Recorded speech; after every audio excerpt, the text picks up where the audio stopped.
ज्ञान बिना ध्यान नहीं, ध्यान बिना ज्ञान नहीं। जो ज्ञान और ध्यान दोनों रखता वह निर्वाण के समीप है, वही मुक्ति पाएगा। ए भिक्षुओ सावधान कर।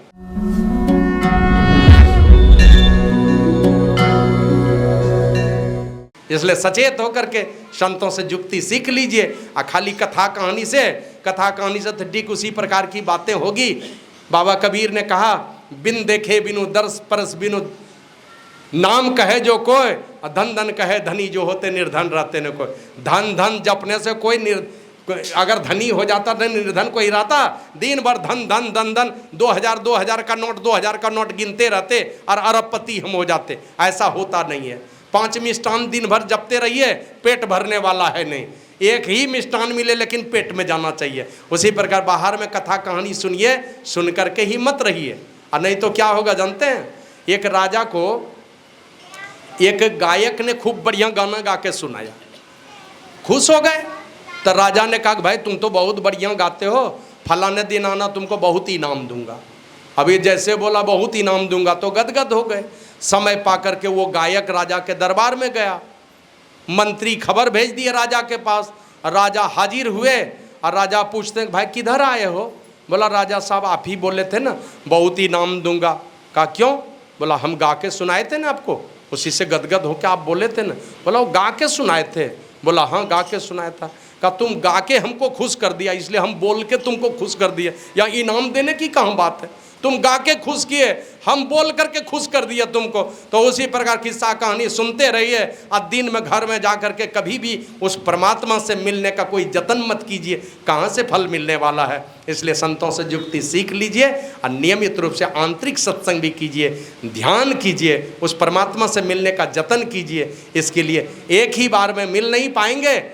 हमारे गुरु महाराज कहते हैं, तहाँ जाओ जहाँ प्रगट मिले हुए तब जानो है स्नेह, स्नेह बिना नहीं भक्ति होती है, कर लो साचा ने। अपने को वहाँ ले चलो जहाँ प्रगट रूप में दर्शन हो जाए। तो प्रगट रूप में उस परमात्मा का दर्शन हो, इसके लिए संत सदगुरु एक नाम और एक रूप एक का सहारा दे देते हैं। एक नाम को जपते जपते उस नाम से हम आगे बढ़ते हैं। एक रूप का सहारा देने से बहुत नामों में जो मेरा मन फंसा है एक नाम में आ जाता है। बहुत नाम से हट गया मन, ये एक नाम में आ गया। और बहुत रूप से हट गया मेरा मन, एक रूप में आ गया। अब एक नाम और एक रूप पर मेरा मन टिका हुआ है, अब कहीं नहीं भागता है। अब चाहे राम पर टिक जाए, कृष्ण पर टिक जाए, काली पर टिक जाए, गुरु पर टिक जाए, कहीं एक जगह टिक गया, अब दूसरे जगह नहीं भागना। और नहीं तो देखिए नदी के किनारे कई नौकाएं लगी है, जाना हो उस पार, कितने नाव पर चढ़ेंगे? 4-5 पर उछल कूद करेंगे, चले जाएंगे उधर। एक नाव पर बैठना पड़ेगा। तो देख लीजिए कौन नाव है बढ़िया। और नाव पर बैठा हुआ आदमी कहीं ठगेरा तो नहीं है, दारू पीने वाला, नहीं तो नाव डुबा देगा रास्ते में ले जा करके। तो नाव चलाने वाला भी चाहिए, है ना। तो इसीलिए अच्छे सच्चे साधु की तलाश करते हैं, जो तपस्वी हो, जो वीतरागी हो, त्यागी हो, ध्यानी हो और चरित्र का पक्का हो। सबसे ज्यादा शिष्य पर प्रभाव पड़ता है गुरु के चरित्र का। चरित्र अच्छा नहीं है तो गुरु मानने योग्य नहीं है, चाहे कितना वो विद्वता है उसके पास में, चरित्र का पक्का होना चाहिए। तो इसलिए ऐसे संत सदगुरु से जाकर के जब एक नाम और एक रूप का सहारा लेते हैं, एक नाम और एक रूप का सहारा के बाद इसी को मन ही मन जब एक मंत्र को जपते हैं, मन ही मन जपेंगे, इसको मानस जप कहते हैं। और सारे जपों का राजा है मानस जप। बोल बोल करके राम राम बोलेंगे, बोल बोल करके कृष्ण कृष्ण बोलेंगे, अब मन ही मन बोलेंगे। तो बोल बोल करके जितना लाभ होगा वो धीरे धीरे बोलने से, कम आवाज में बोलने से उससे लाख गुना ज़्यादा लाभ होगा। और जब मन ही मन बोलेंगे उससे भी लाखों गुना ज़्यादा लाभ होगा, आपका मन पवित्र होगा। कोई नहीं जानेगा संसार का लोग, लेकिन आप भीतर भीतर जप रहे हैं, मन ही मन जप रहे हैं। अब मन ही मन जपा हुआ जो भी जपी हुई बातें वो बहुत दूर तक जाती है। मन से पुकारेंगे भगवान चले आएंगे, बोल के पुकारेंगे तो सुनेंगे कि नहीं सुनेंगे, लेकिन मन से दिल से पुकारेंगे भगवान दौड़े हुए चले आएंगे, है ना। देखते हैं विभीषण को जिस दिन लात मार दी रावण ने, तब राम जी आगे बढ़े, उसके पहले कुछ नहीं किया था श्री राम ने। तो उसी प्रकार जब दिल से पुकारेंगे तो वो चले आएंगे। एक नाम और एक रूप का सहारा लेकर के ये मन ही मन मंत्र जपना है, इसको मानस जप कहते हैं।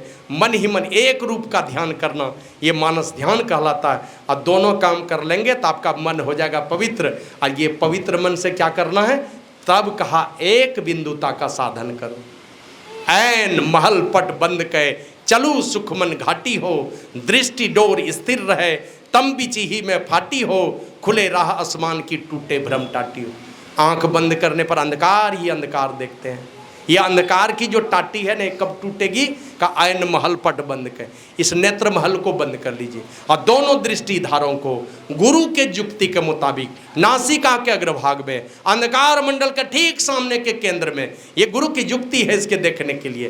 और टकटकी लगा करके जो साधक देखता है, देखते देखते गुरु महाराज लिखते हैं, लखत लखत छवि बिंदु प्रभु की ज्योति मंडल धसी दाई हो, प्रभु की छवि बिंदु रूप में चमक करके आती है। ये दोनों दृष्टिधारें जिस जगह जाकर के टिक जाएंगी नासिका के अग्रभाग में, गुरु के युक्ति से कहा कि वहीं पर चमचमाता हुआ प्रकाश में बिंदु प्राप्त होगा, वही आज्ञा चक्र है, वही शिव नेत्र है, वही सहरग है और रास्ता शहरग में है दिलवर पे जाने के लिए। उसी जगह से परमात्मा के पास जाने का द्वार खुलता है, ब्रह्मांड का द्वार खुलेगा। वो सुख सिंधु की खिड़की है, उस खिड़की से प्रवेश करके परमात्मा के महल में प्रवेश करते हैं और उस महल में प्रवेश करके परमात्मा के अनेक रूपों को देखता हुआ साधक अनेक प्रकार के शब्दों को सुनता है।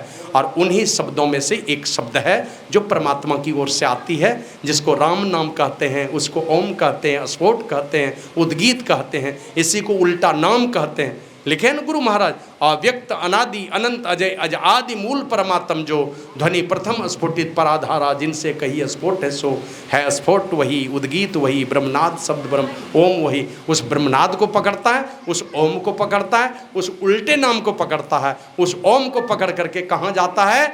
उल्टा नाम जपत जग जाना, वाल्मीकि भय ब्रह्म समाना। बिन समझे नहीं समझते, बार बार समझिए, बार बार समझिए। ये गुरु महाराज को देखते हैं ना, ये दरियापंथी साधु से दीक्षा लिए थे पहले। दरियापंथी दरिया साहब के पंथ के एक महात्मा हुए थे, उन्हीं से दीक्षा लिए थे और 12 बजे रात तक उनकी सेवा करते थे। सुबह 3 बजे जगते थे तो 3 बजे सुबह से 12 बजे रात तक अपने गुरु जी की सेवा करते थे। संयोग से पूर्णिया जिले में, बिहार में एक जिला है पूर्णिया, पूर्णिया जिले में एक गिरस्थ महात्मा मिल गए। वो थे धीरज लाल गुप्त। उनसे जब मुलाकात हुई तो उनसे पूछते हैं, आप कौन मत को मानते हैं? बोला संत मत। ये संत मत क्या है? बोला सभी संतों का जो विचार है। का ये संत कौन होते हैं? का जो शांति स्वरूप परमात्मा को प्राप्त किए हुए होते हैं, उन्हीं के विचारों को हम मानते हैं। तो बोले आप दरिया साहब को भी मानते हैं?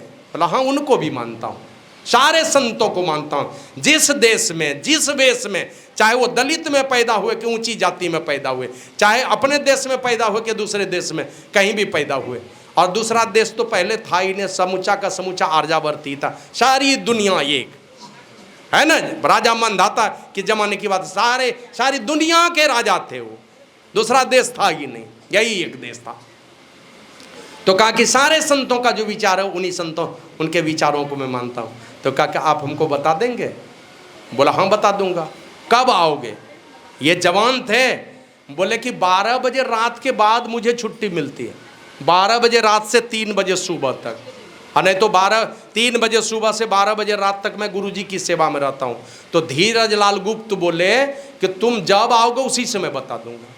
और गुरु महाराज 3 महीने तक बिना सोए हुए, कभी सोए नहीं, 12 बजे रात से 3 बजे सुबह तक सेवा गुरु जी की सेवा में, और 12 बजे रात से 3 बजे सुबह तक धीरज लाल गुप्त के पास। और गुरु महाराज कहते थे मैं जब भी गया उनके पास तो लगता था कि धीरज लाल गुप्त जी मेरे लिए एकदम पहले से नहा धो के तैयार बैठे। 3 महीने वे समझाने वाले और इनके जैसे समझने वाले।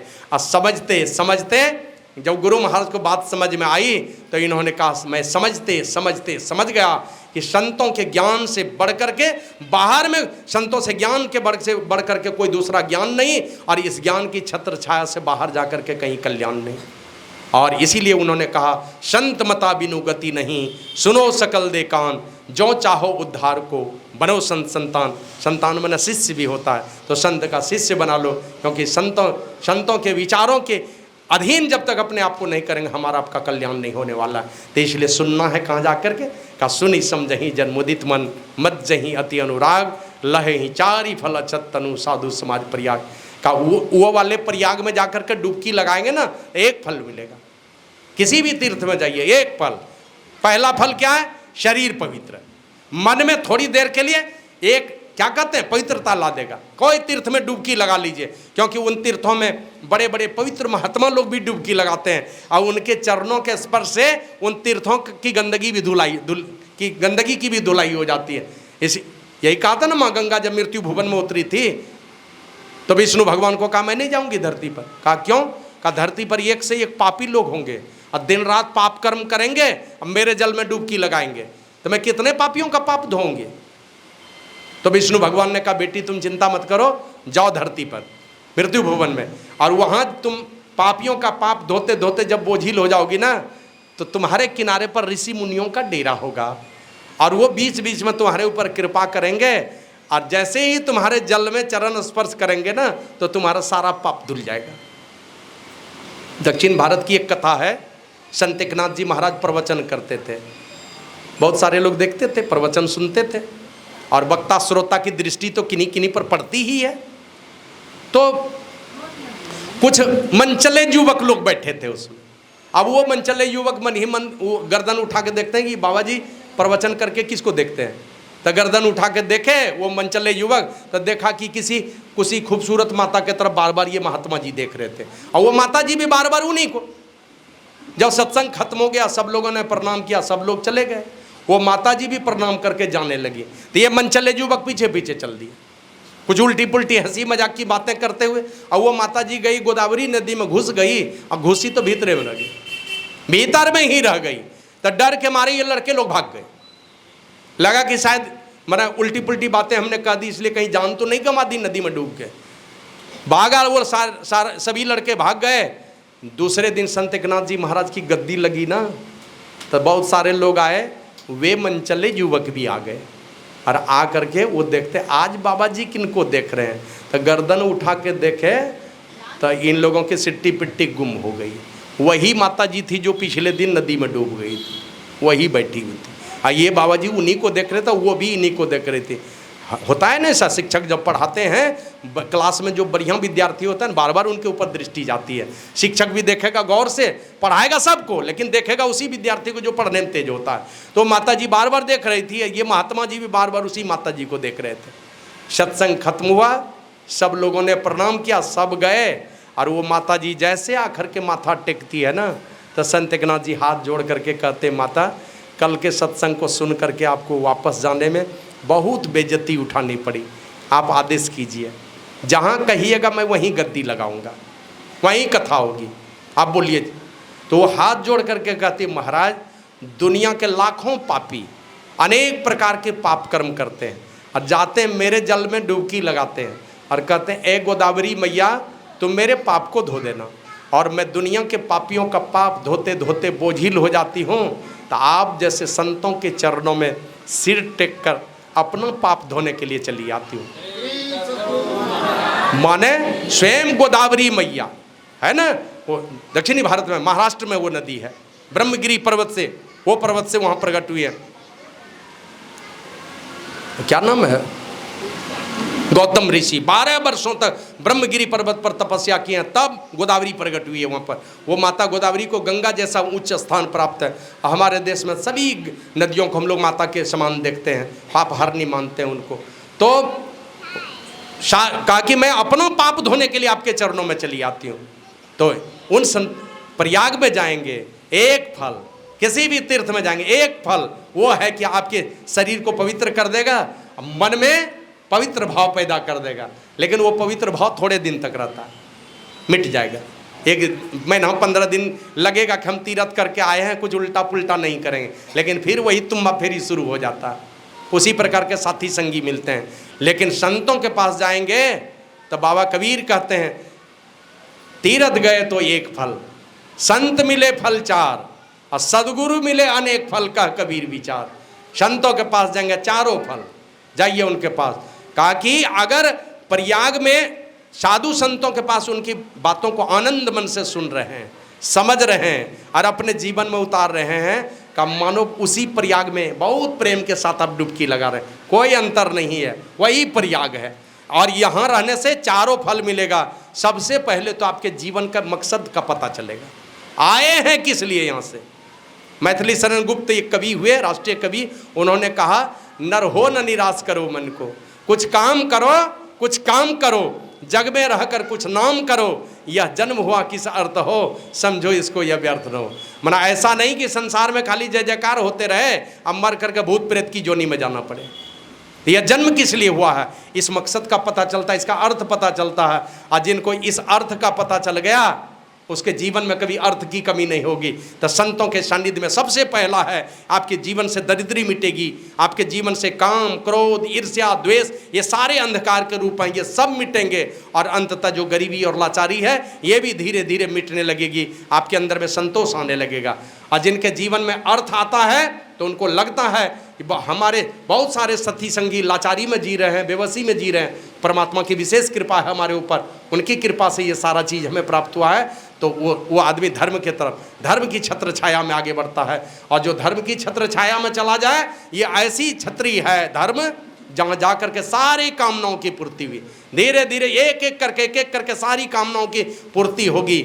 और अंततः वो कामना भी पूरी हो जाएगी कि सदा सदा के लिए सारे दुखों से मुक्त हो जाए, मुक्ति पा ले, हम शांति मिल जाए मुझे। हमारे गुरु महाराज गोड्डा, ये गोड्डा जिले में एक गांव है कोरका, बड़ा ही प्रसिद्ध गांव है कोरका हमारे गोड्डा जिले में।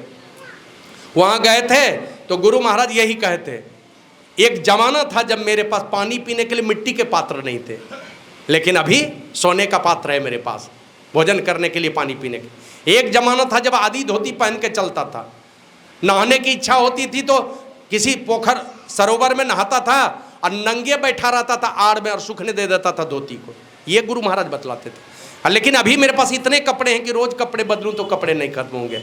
बड़े बड़े डॉक्टर आते हैं अभी इलाज करने के लिए, पहले कोई डॉक्टर नहीं आते थे। और अभी रोज घर बदलूंगा तो घर नहीं खत्म होगा, पहले तो एक भी घर नहीं था मेरे पास, सारे दुख के दिन लद गए।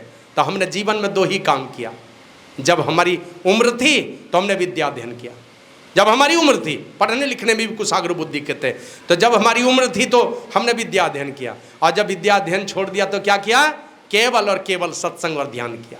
एक गुरु का सहारा लिया, उनकी कृपा को अपने सिरोधार्य करके सत्संग और ध्यान करके सारा जीवन बिता दिए, बाल ब्रह्मचारी रह करके, और दुनिया में मानवता के कल्याण का ये काम करते रहे गुरु महाराज। तो संतों के सानिध्य में जाकर के जो सुनते हैं आनंद मन से, उनको बात समझ में आती है। और जब बात समझ में आएगी तब लगेगा कुछ करना चाहिए, उसी को मज्जन कहते हैं, माने अपने जीवन में उतारते हैं। और जो अपने जीवन में उतारेंगे, शरीर रहते चारों फल मिलेगा। और सठ से सठ माना दुष्ट से दुष्ट, महामूर्ख, माना वो महामूर्ख अनपढ़ को नहीं कहते हैं, नहीं पढ़ा है तो अनपढ़ है, पढ़ लिख करके भी देखते हैं ना। हमारे यहाँ चीफ सेक्रेटरी का भी क्या दुर्दशा है, झारखंड के चीफ सेक्रेटरी के पद पर थे, तो बड़े बड़े लोग एक से एक ऊंचे ऊंचे पद पर पढ़ लिख करके भी सठ हो जाते हैं वो। तो सठ से सठ, मूर्ख से मूर्ख आदमी भी, माना दुष्ट से दुष्ट आदमी भी, सठ शुद्ध रही सत्संगति पाई, पारस परस कुधातु सुहाई। जिस पर पारस से कुधातु लोहा छू करके सुहावना सोना हो जाता है, उसी प्रकार पापी से पापी और दुराचारी से दुराचारी भी संतों की संगति में आकर के सुधर जाते हैं। और कामज्जन फल देखिए तत्काला, काक होई पीक बकऊ मराला, माने कौआ कोयल हो जाता है, बगुला हंस हो जाता है। आप लोग अंगुलीमाल की कथा जानते हैं ना, अंगुलीमाल जब साधु बन गया तो जाता था भिक्षाटन करने दूसरे साधु के साथ, लोग पत्थर मारते थे उनको, अंगुलीमाल को, कि यही आदमी मेरे पति को मार दिया, यही आदमी मेरे बेटे को मार दिया, तो पत्थर चलाते थे। तो दूसरे भिक्षु लोग पूछते थे कि भाई तुम्हारे ऊपर पत्थर क्यों चलाते हैं, तो बोला ये लोग मूर्ख आदमी हैं, यही कहते थे ये लोग मूर्ख हैं। बोला ये मूर्ख लगते हैं, ये तो पढ़े लिखे लगते हैं, ये मूर्ख तो नहीं है। बोले हमसे कम ही मूर्ख हैं, हम तो इतने बड़े मूर्ख थे कि लोगों का गला काटते थे, ये तो खाली पत्थर ही चलाता है, हम तो दूसरे का गला काटते थे, इतने बड़े मूर्ख थे। तो गला काटने वाला मूर्ख भी इतने बड़े साधु हो गए कि भगवान बुद्ध के शरीर रहते उनको आत्मज्ञान हो गया अंगुलीमाल को, और त्रिपिटक नामक ग्रंथ की रचना कर दी, जिसमें बौद्ध धर्म का सिद्धांत लिखा हुआ है, बौद्ध धर्म का सिद्धांत है, मोटी ग्रंथ है। तो इस प्रकार जो भी संतों के सानिध्य में जाएंगे, तुलसीदास जी महाराज कहते हैं सत्संगति मुद मंगल मूला।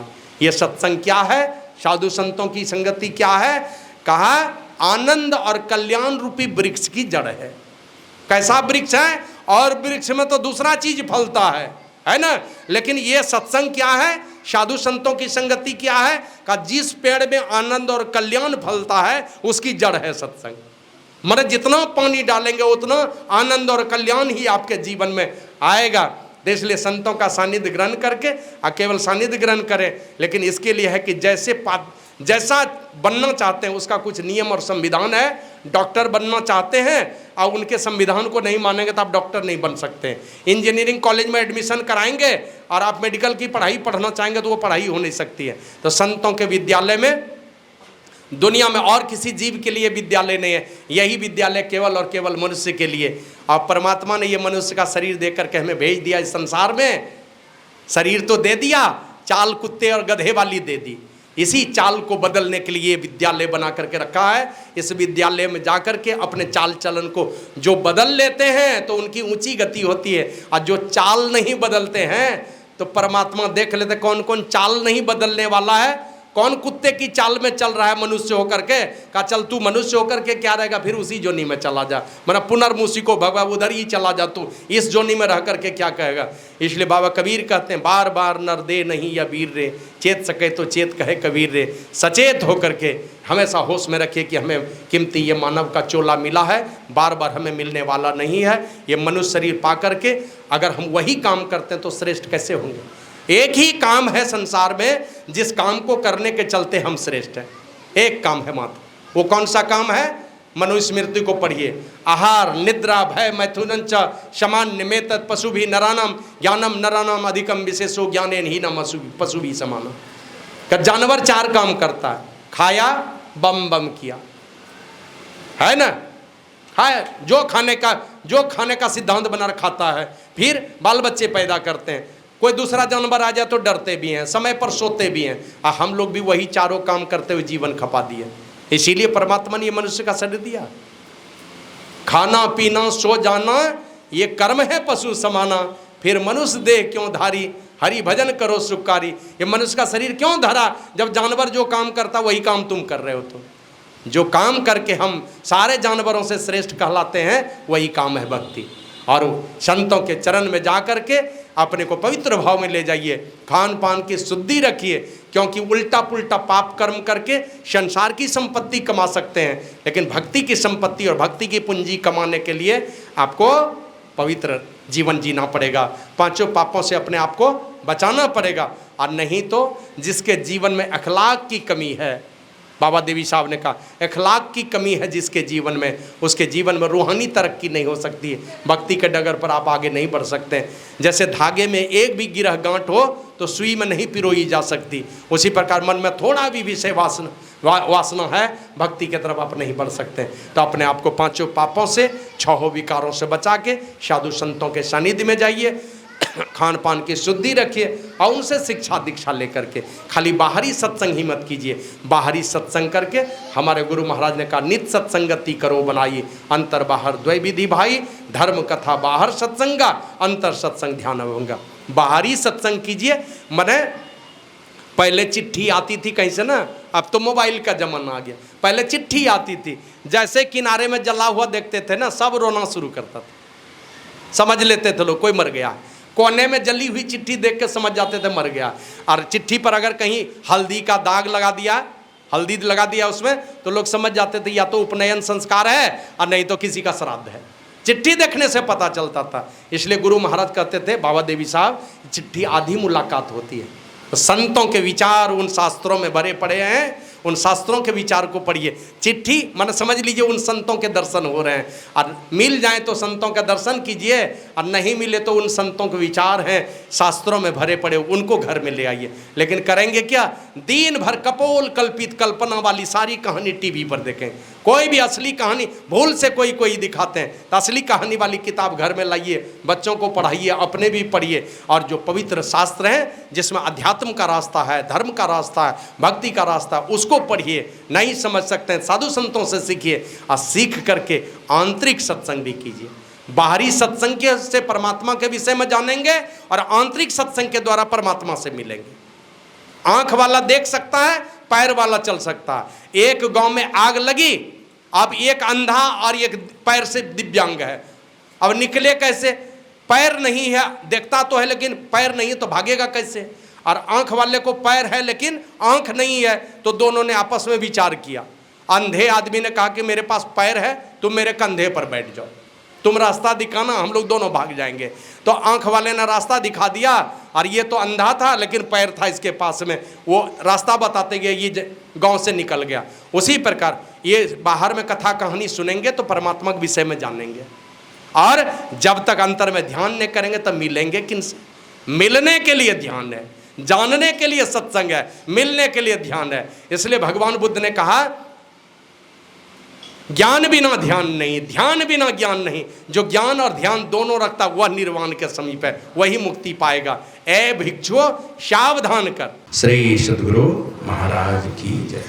और एक छोटा सा निवेदन है, वो पहले भी शायद कहीं हमने कहा है, आप लोग जानते होंगे। हमारा एक संकल्प है, वो संकल्प क्या है? हमारे आश्रम में तो आश्रम है, गुरु महाराज की जयंती है, 20-21 अप्रैल का सत्संग है, साईं बाबा की जयंती है, दुर्गा पूजा है, सब कार्यक्रम, बड़ा बड़ा कार्यक्रम वहाँ चलता रहता है लोगों के सहयोग से।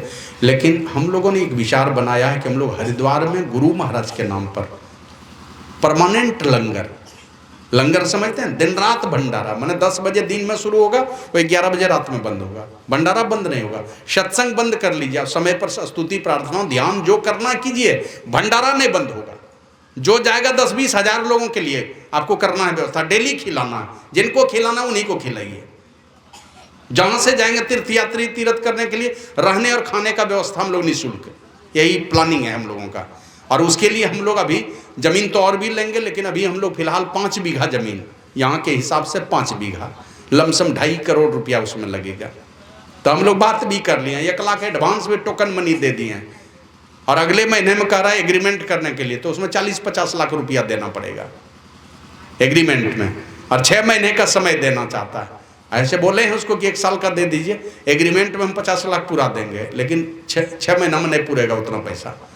तो आप लोगों से निवेदन है, ये बड़ा कीर्ति का काम है, और दुनिया के देशों में ये संदेश जाएगा, दुनिया के अपने देश के सारे राज्य में ये सूचना जाएगी, और गुरु महाराज के कीर्ति का काम होगा।